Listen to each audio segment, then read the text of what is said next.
Halo Sobat Indah, ketemu lagi di podcast Indago, podcast mingguan yang diselenggarakan oleh BIKDK Disperindak Provinsi Jawa Tengah. Nah, kali ini kita akan membahas lebih lanjut lagi, lebih detail lagi. Kalau sebelumnya sudah ada BPSMB Semarang, ini datang lagi beliaunya Bapak Ponco Raharjo dari BPSMB Semarang yang akan mengulas lebih detail tentang pengembangan jasa pengujian dan kalibrasi. Nah, sekarang kita kenalan dulu dengan Pak Ponco Raharjo, SOS SMI dari BPSMB Semarang. Ya, selamat pagi sahabat Indago Jawa Tengah. Saya Ponco Raharjo. Saya dari BPSMB Semarang. Di sana saya mempunyai tugas sebagai SOP Koordinator Pengembangan Jasa Pengujian dan Kalibrasi. Nah, Pak, ini kemarin kan kita sudah sering nih kedatangan dari BPSMB Semarang. Kemarin ada Bu Devita, terus ada lagi Eh, Pak siapa ya yang kemarin itu ya, satu lagi ya. Pak Yudi ya. Pak Yudi ya, betul, kebetulan saya juga yang tanya-tanya beliau lah. Ini lebih detail ke seksi dari BPSMB yaitu pengembangan jasa pengujian dan kalibrasinya. Iya. Nah, Pak Ponco, untuk tugas dari seksi pengembangan jasa pengujian dan kalibrasi itu seperti apa sih Pak tupoksinya? Nih, eh, perlu kami jelaskan bahwa Subkoordinator Pengembangan Jasa Pengujian dan Kalibrasi J, intinya mempunyai tugas bahwa perlunya ada pengembangan-pengembangan yang terstruktur di situ, di J. Bisnis Semarang, untuk lebih menggali, melayani kepentingan-kepentingan masyarakat. Dalam Mm-mm. konteks ini bisa jadi masyarakat UMKM atau mungkin masyarakat pengusaha yang sifatnya menengah besar. Mm-mm. Nah, itu terkait dengan pengujian-pengujian kalibrasi Oh, kalibrasi itu J. dan pengujian-pengujian sifatnya kimiawi. Oh, yang Jadi, bersifat kimia gitu lah. iya, Contohnya itu seperti apa, Pak? Yang kalau biasanya UMKM atau masyarakat yang mau menguji barangnya itu iya, seperti apa? kalau kalibrasi jelas ya, Oh itu ya. terkait dengan alat-alat yang standar untuk industri. Kalau Oh gitu. kalibrasi, iya. Nggih. Jadi saya pikir mungkin sudah dijelaskan oleh Bu Devi atau Pak Pak Yudi. Siti kemarin ya. Nggih. Kalau pengujian itu yang sifatnya kimiawi tadi yang saya sampaikan, contohnya adalah dari UMKM yang memproduksi bakso bakar, Oh, itu terus juga kemudian perlu dilakukan pengujian ya, Pak ya? ya mereka makanan minuman. Contohnya ada beberapa yang mencari kadar air, terus mungkin bisa Oh, mencari kadar seperti lemak, itu. Nggih. terus mungkin protein dan Hmm. lain sebagainya yang sifatnya kimia-kimia semua itu seperti itu Tapi ya. pertanyaannya itu apa banyak itu yang sudah kayak pedagang-pedagang bakso, penjual makanan-makanan lain yang sudah melakukan pengujian untuk produk yang akan dijual itu. Contohnya seperti bakso itu sudah sering ya BPSMB untuk pengujian seperti itu. Jadi, gini, perlu kami sampaikan bahwa di laboratorium kami untuk khususnya laboratorium pengujian yang tadi saya sampaikan yang cenderung pada kimia itu bahwa kami tahun 2022 sudah terakreditasi oleh KAN, Apa itu Pak Gan? Bisa dijelaskan biar sobat Komisi Indek tahu. Komite Akreditasi Nasional. Oh, Komite komunikasi. Akreditasi Wah, ini Nasional. sudah semakin terpercaya berarti ya Pak Ya, kalau sudah dapat memang sertifikasi. ini barusan aja ya, Oh, barusan aja barusan. Iya. tergolong baru. Kalau kalibrasi kan kita sudah reakreditasi, sudah 2 kali kita masa berlaku Terakreditasi. habis, kita sudah ajukan lagi dan ya Perpanjangan-perpanjangan perpanjangan gitu, ya. J. Ini. Kalau pengujian baru pertama kali ini. Nah, ruang lingkup kita sebetulnya di beras yang untuk pengujian laboratorium Oh, pengujian beras. beras. J. Cuman tidak menutup kemungkinan kami bisa melakukan pengujian-pengujian lain yang sifatnya kimiawi tadi, J. bakso bakar dan sebagainya tadi. Hmm. Dan seperti apa yang ditanyakan penjana tadi, bahwa J. apakah sudah banyak? Alhamdulillah kita sudah banyak melakukan Hmm. pengujian-pengujian itu. Nah, Ya. Sobat Indah, sekarang baru tahu kan, kalau bahkan bakso pun itu dilakukan pengujian terkait dengan kadar airnya dan macam-macamnya. Bisa langsung ke BPSMB Semarang. Ini malah Hmm. Pak Ponco, saya baru tahu nih kalau ternyata bakso itu ada pengujiannya juga ya Pak. Ya. Kalau beras mungkin memang sudah ada ya Pak ya. Udah, Nah, ya. kaitan dengan laboratoriumnya nih Pak, untuk laboratorium ruang lingkupnya untuk laboratorium pengujiannya seperti apa Pak? Kalau di beras ya, J. kalau di beras itu eh, mencari kadar air.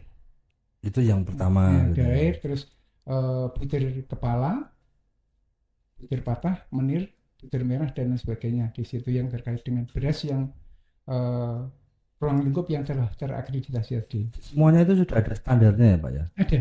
Standar nasional berarti Pak Iya, ya? standar nasional SNI. SNI ya? Iya.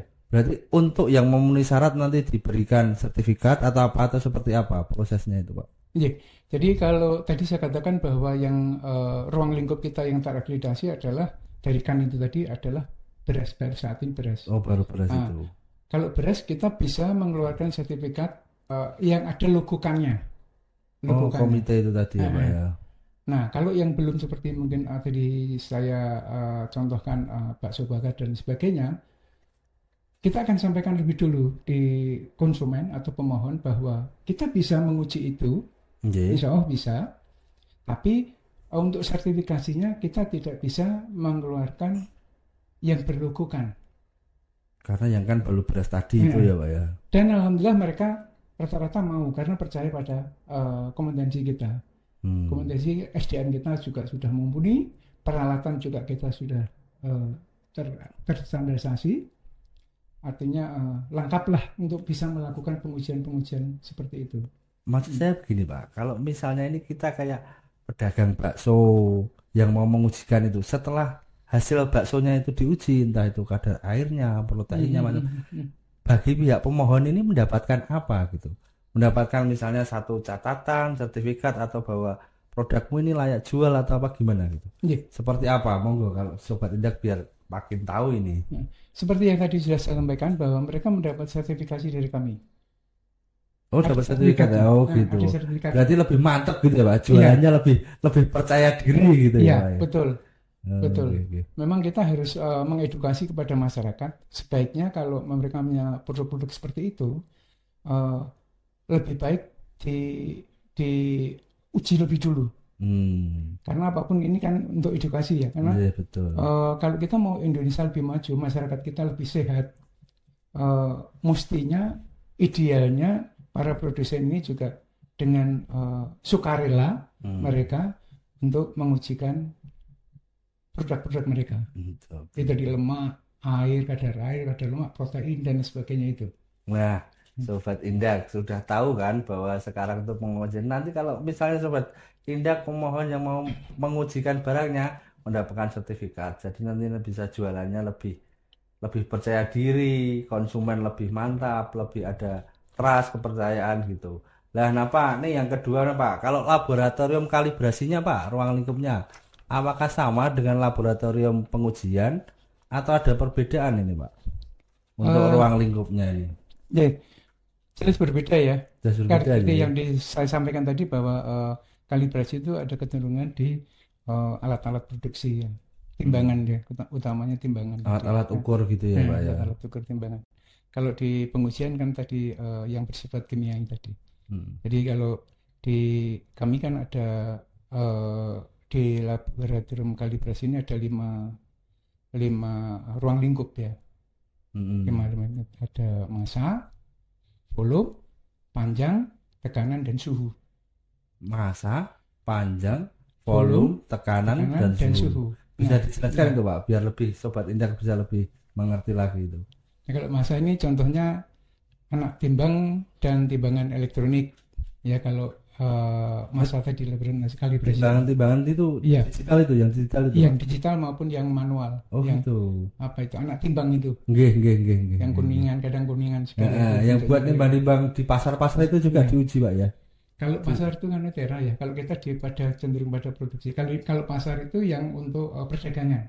Oh jadi gitu. timbangan yang untuk dagang. Jadi misalnya nimbang Lombok. Nggih. Kalau yang di kami ini pada produksi.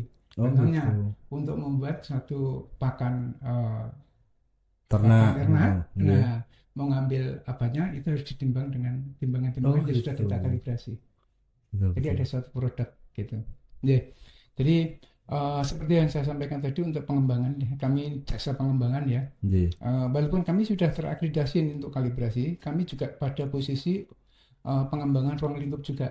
Pada tahun kemarin sudah kita ajukan dan kita sudah dinyatakan lengkap dan benar ya, lengkap dan benar persyaratan kita, baik dari sisi administrasi, sumber daya manusia sama alat-alat. Jadi kami menunggu terutama di ruang lingkup suhu. Suhu kita ajukan pengembangan lagi.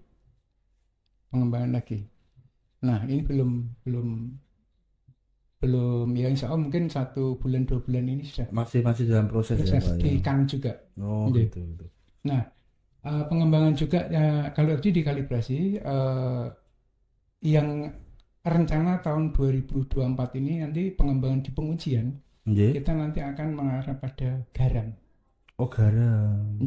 Jadi pengembangan ini kita sinkronisasikan dengan potensi-potensi yang ada di Jawa Tengah. Kalau beras kan jelas. Kalau beras memang kita ya. Begitu pula dengan garam. Garam ini kan termasuk potensi Jawa Tengah juga. Iya itu, Pak. Nah, nanti ke depan juga insya Allah nanti juga ada kopi kitanya. Jadi kita satu persatu pengembangan. Semakin lengkap ini berarti, Pak ya. Di ruang lingkupnya kita mau yang perluas lagi. Garam, kopi, beras ya. Itu. Nah, ini Pak yang nggak kalah penting, Pak.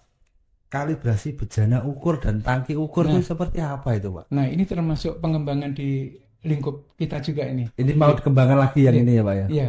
Jadi sebenarnya kita ini barusan tahun 2024 ini ya.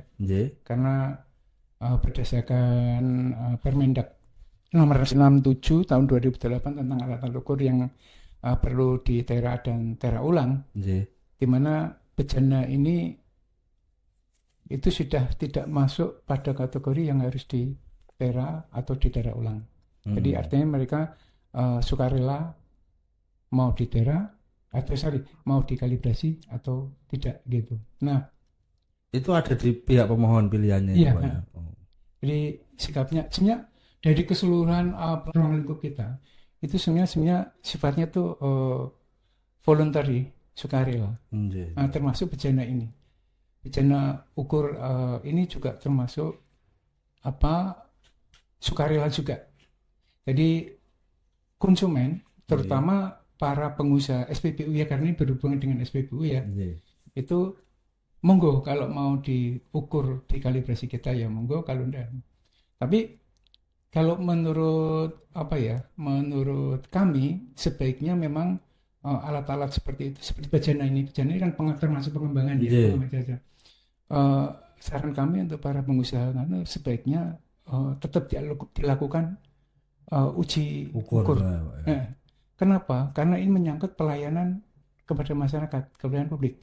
Artinya terus dari masyarakat kepada pengusaha, terutama SPBU ini juga pengusaha SPBU ini juga mempertaruhkan nama juga. Betul. Karena bejana itu dipakai untuk menguji ulang. Jadi kalau alat ukurnya kan untuk alatnya kan dari kita nih. Nah, kita menguji ke sana, bejana itu nanti akan dipakai oleh mereka. Benar enggak apa yang dikatakan oleh BPSMB Semarang ini?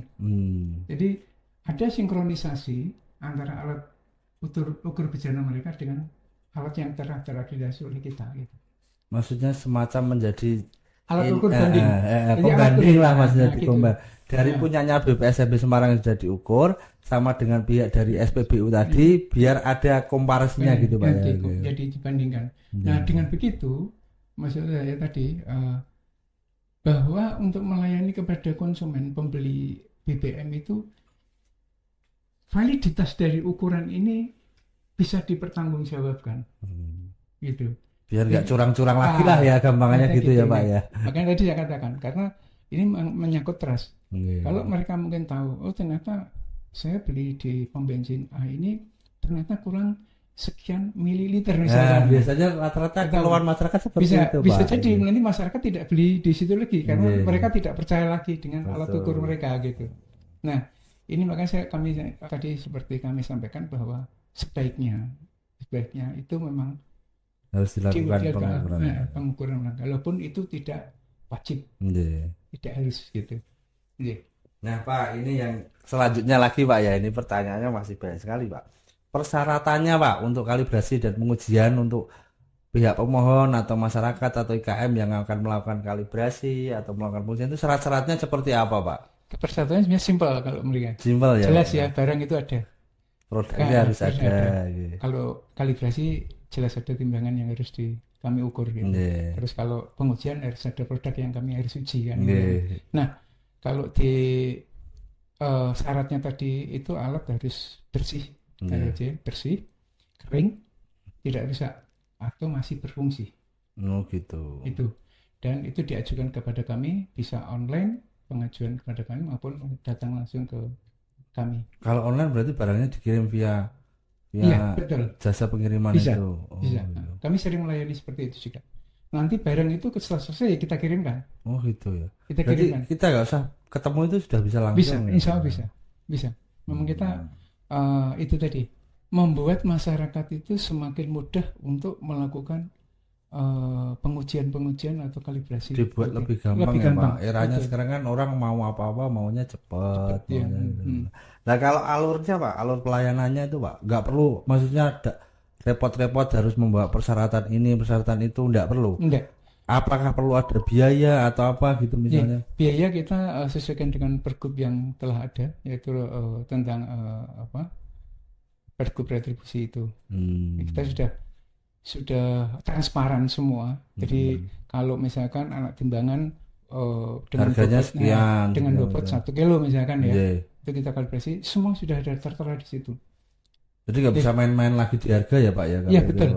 Memang kita untuk tidak melakukan hal-hal yang sifatnya di luar aturan yang ada dalam pencapaian PAD itu. Jadi berarti kita sudah masyarakat tuh dibikin lebih simpel, lebih gampang, terbuka.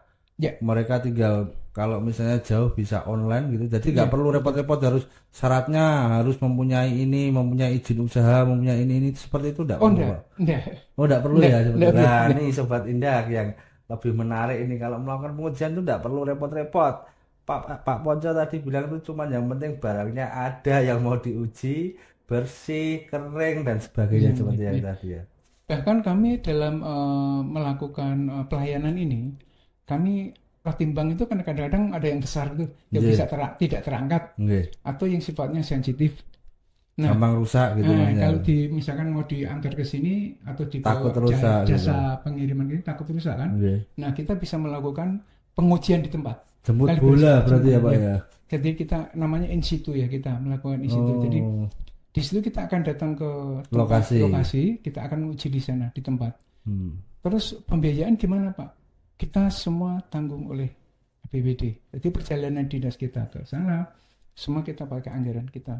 Jadi, tanpa dibebankan kepada pemohon. Tanpa dibebankan. Istimewa sekali nih Sobat Indah. Jadi kalau misalnya Sobat Indah yang barangnya bersifat sensitif, misalnya timbangannya itu besar, kalau dipaketin itu biayanya mahal. Dari tim BPSMB pengujian bisa langsung ke lokasi Anda free. Semua dibiayai APBD. Wah, mantap sekali ini. Nah, Pak, ini yang terakhir Pak ya. Ini yang terakhir. Pesan penutup untuk masyarakat atau Sobat Indago yang menonton podcast kita ini, pesannya seperti apa Pak? Sobat Indago Jawa Tengah, kami dari BPSMB Semarang, mungkin saran atau himbauan.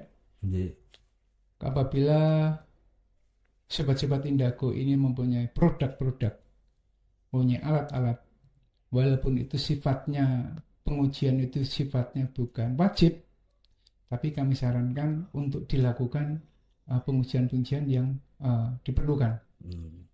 Karena apa? Yang namanya usaha itu salah satu yang mempengaruhi adalah kepercayaan. Manakala alat timbang kita atau Anda itu tidak terstandarisasi dan itu akan membawa ketidakpastian dalam satu ukuran, itu akan mempengaruhi kepercayaan masyarakat atau konsumen kepada kita atau pada panjenengan semua sahabat Indago. Jadi begitu pula dengan pengujian.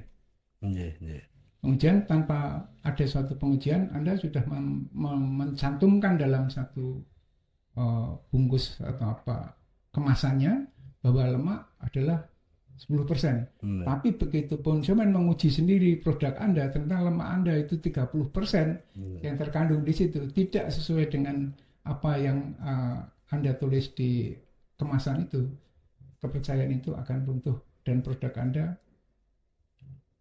sebentar lagi dipastikan akan menurun.